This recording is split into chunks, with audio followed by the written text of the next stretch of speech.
Hello everybody, welcome back to Road to Master. Hope you're all having an amazing day. We're starting off with the white pieces against an 1880 from Albania. That's a very, very cool flag. Is that, I think it's like an eagle or something on the Albanian. Anyway, I'm getting distracted. We have a perk. Very interesting. What I've started doing against a perk is this E4 F4 setup. Sort of Grand Prix-esque. I've been studying that. But they decided to change it up. And that's, I think, the downfall with this E4 F4 setup right off the bat. They have the option to play E5 going into some sort of King's Indian declined variation, which is still extremely interesting. And I don't honestly know what I play. I think D4 is actually the move, or a potential move at least. So let's try that. I don't know, but it'll be interesting either way. And they decide to keep not going for it. I think this is a free pawn potentially. If it looks and smells like a free pawn, then it's probably going to be a free pawn. And the whole idea is, I think this pin's good for us. And they just don't have enough defenders, so that'll also do it. Which way do we take is a good question. I think we take outwards. I guess it's not really outwards. Do you say outwards or inwards on the center? I don't think you say either. I think you probably just say the letter. I don't know. I don't really know. We're not going to take again, I don't think. We could do. We very much could do.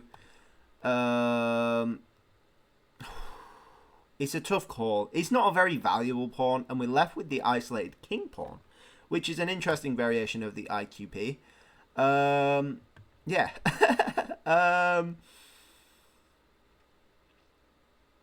I think we're going to get an isolated king pawn either way. So we might as well get a free pawn out of it, right? We might as well get a free pawn out of it. Yeah, probably like that would work potentially. Yeah, that would work. Looking to stop us castling, which is a really good strategy in general when you're playing against an F4 sort of setup. You want to be killing castling rights, basically. And that's what they've done here. I'm going to go knight c3 because I want an a4 if they get their queen out fast. But they don't. They go for this instead. So they're attacking our pawn again, which is fair enough. We could go like bishop g5 here would work. I think works quite nicely, actually. Because they don't have actually that many squares. They have this and this. And that's it. They can't block because we would just take.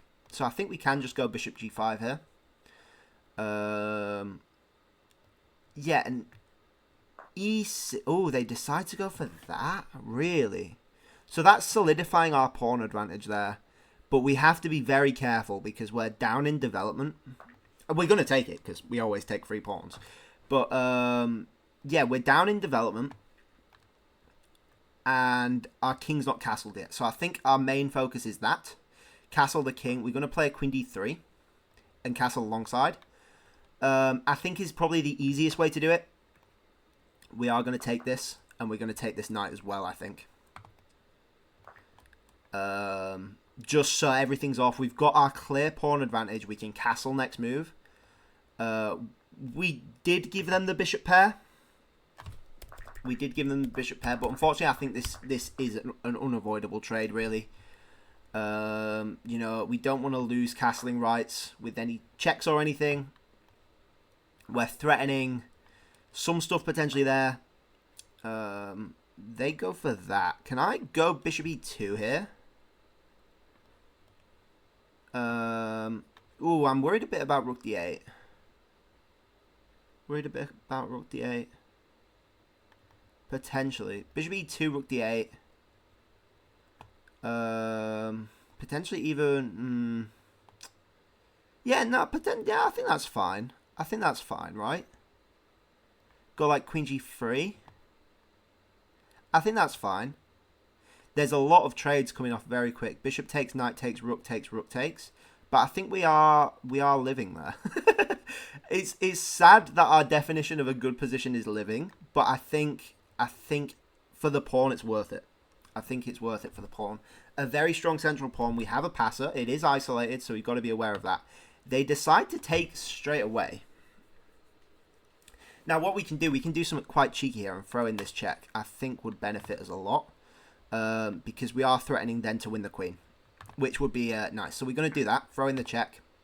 They're not going to be able to castle. This rook's stuck here, which is why I think you need to kick out the queen first with d8 and stop this check. Yeah, and we're just going to take with the knight, right?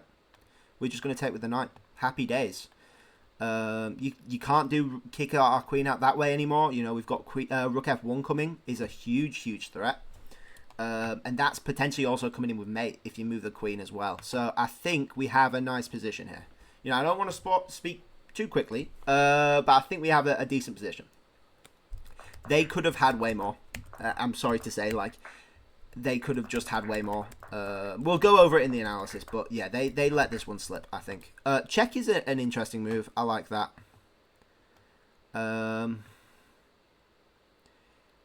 Yeah, we could do like a rook d2. Actually, no, because rook d8's being threatened. So we're just going to go king b1. Stay off any more checks. That's decent move. I think rook f1, king there. Yeah, it's not nice. You're looking to block with the bishop, I guess, is your move. But e5, potentially. We also have bishop, queen check. Is a thing. Then e5. I think that's going to be the move order for us. Think that's going to be the move order. They go for that. I mean, that's just mate, right? Yeah, that's just mate. Yeah, we won. We won. It's an interesting game. There's some interesting positions, but our opponent. I don't want to sound mean. They practically gave us that one. And I don't like saying that because. You know, everyone has bad games, but they had a nice position, and I think they didn't, whether they weren't paying attention because they didn't use much time, or they didn't fully understand their plan, which is strange to say they went into it with the e5, but I'm not sure. We'll go over it. So what I'm expecting from this, I'm expecting a fianchetto, a knight there, potentially even a Sicilian pawn, and we go into this probably there's better, but this Grand Prix setup, that's all it is. You castle, king e1, queen h4, f5, all that good stuff, and yeah, it's something perk players will be familiar with, because if you're playing the perk, you're comfortable. Playing the perk, playing the modern, playing the King's Indian, you're comfortable in these enclosed defensive positions. Looking for counterattack. But also, like, they can't know every single line. And this is what I don't like about these hypermodern openings. Where you give your opponent so much room. There are so many ways it can go wrong. It's just nice for white. You know, white has a much simpler plan. But black has very, very good attacking chances if they know what they're doing. So that's the upside downside. They decide to play knight d7, which can transpose into the other ones. You know, it's nothing confirmed yet. But after e5, we're thoroughly in King's Gambit territory. With a dodgy decline line. So usually the decline line, we can have a look at the moves, explore. Knight f3, yep. Knight c6 is the decline line. E takes, bishop g4, also a declined line. Knight f6, interesting. Almost like Petrov. Potentially Stanford Gambit territory. Anyway, that's not what happened. We played d4, which I thought was interesting. I like the idea of getting my bishop out early with this d6, especially without e6 being available. So I wanted to do that. I didn't like d3. The computer wants c3, but this is fine. And I think they just give us a pawn here. And the computer agrees with me that we take. Because we take 3 pawns, you know. At the end of the day, it's much easier to play with material than it is positionally.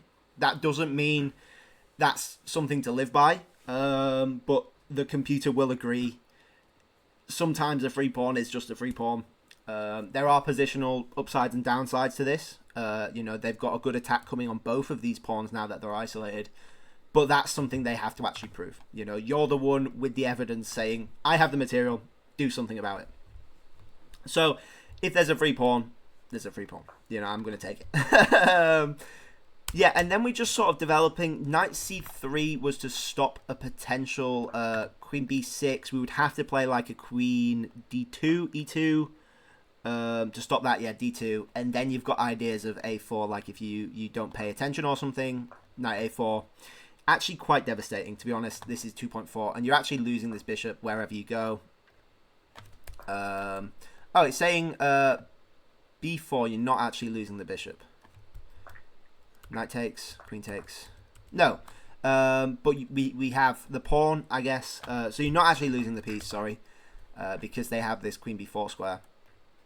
But once the queens do come off, the margin of your, I guess, positional compensation with these double isolated pawns becomes much greater. You know, the material much more favors me when the queens come off the board, because you have one less major attacking piece. Bishop g5. The computer isn't a big fan. It's not bad. You know, it loses 0.1. Computer likes bishop f4, which is nice and defensive, I guess. Very solid on this e-pawn. But we're giving them f6. And that's solidifying our pawn advantage. You know, there's nothing they can do about that now. Like, potentially, before they could have won this pawn back. And it's fine. But we're solidifying that pawn advantage with the development. So they get this development. They get castles, rook on the f-file. Open f-file, I will say as well. Not a semi-open one. And that's they've cashed in on their positional advantage there. And then these series of trades. I think it just favors us. You're giving us opportunities to trade everything off with my pawn advantage, you know, which you don't want. You really need to be keeping your pieces on the board. I know I say a lot in an isolated queen pawn position. Trade off if you're against it, because it's going to become a weakness. But we are also up a pawn as well.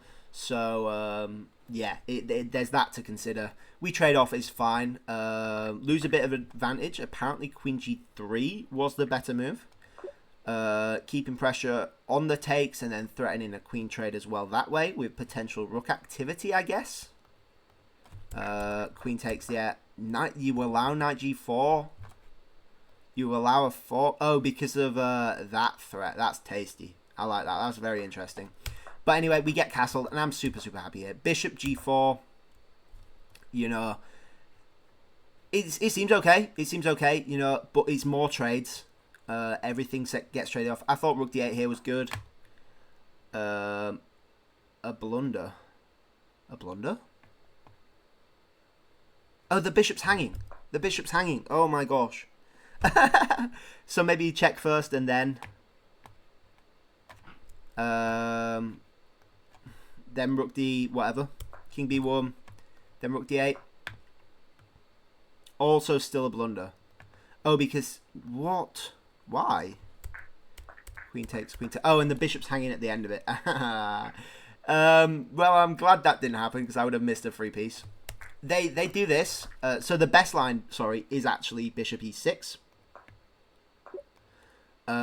Which just saves the bishop, and you've sort of developed our piece for us. We've got some worries on a2, b2. With this trick, you know, you can actually take this, because after b3 trapping, you have a potential bishop a3 with even a mate coming this way around as well. So that's a potential threat we've got to be aware of. But we've got so much control, you know, rook f1 still on with the queen there. We've got e5 ideas, very potentially. That's rough calculation in my head. Yeah, they give us this check. They can't be giving us this check, basically. They threw this away with that. King b1's solid. You know, you could potentially block, but it's getting unnecessarily complicated. King b1, no more checks. You've got this as a massive, massive threat. They go there. Yeah, bishop f6 is better, and I'm guessing queen d6 check. Queen, Bishop, Rook F5 apparently best, but this still works. King F7. Oh, and it doesn't even want E5 straight away. I thought E5 here was nice. E5's a miss. It's classing as a miss, which I think is harsh. But you've got so many ideas. You know, you can do anything basically.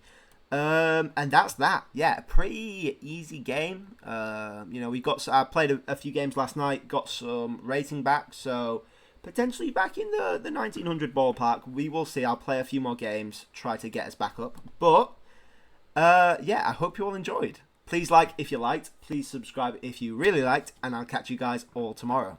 Bye-bye.